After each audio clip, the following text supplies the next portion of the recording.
All right, let's get into audience questions for the week. The first one, very, very ripe for people to be very angry with me. The question is, hey, David, why are you ignoring Tulsi Gabbard all the time?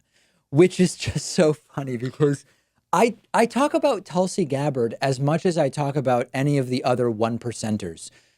Except I'd say Andrew Yang, because Andrew Yang has been on our show 3 times.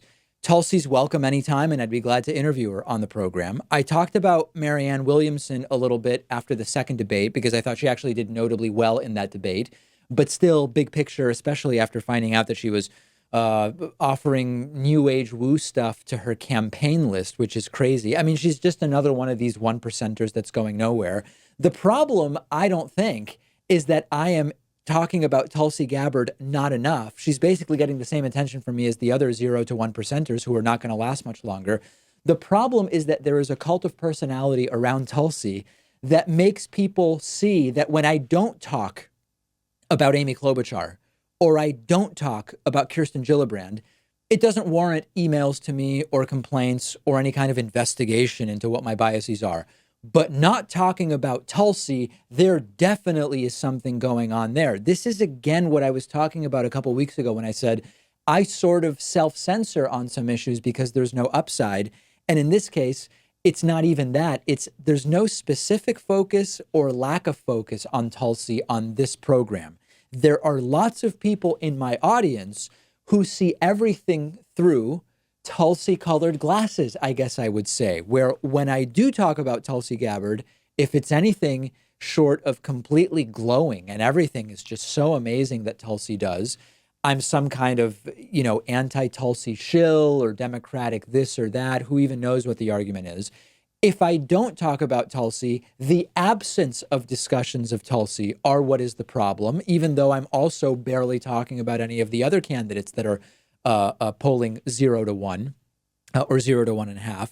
So this is an example of what I was talking about. No matter what I do, if I talk about her in anything but the most glowing terms, if I don't talk about her, no matter what, I'm clearly doing something wrong. Let me say it in completely clear terms.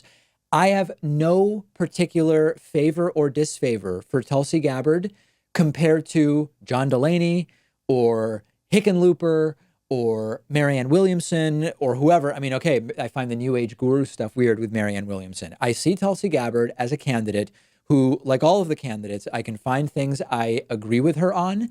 There are things I disagree on, but I basically pay attention to her in proportion to what I believe is the appropriate amount of attention that should be paid. And given that she is polling 0 to 1.5%, given that she has not done particularly well in the debates, given that she's not come up with any particularly interesting policy, for example, the way that I think Andrew Yang has, that's all it is. I'm just talking about her in proportion to how important I think she is in this race. You can disagree with me about that. You can tell me, David, no, here's why Tulsi really is the person that even though she's polling 0 to 1 like all these other people, you should be talking about way more.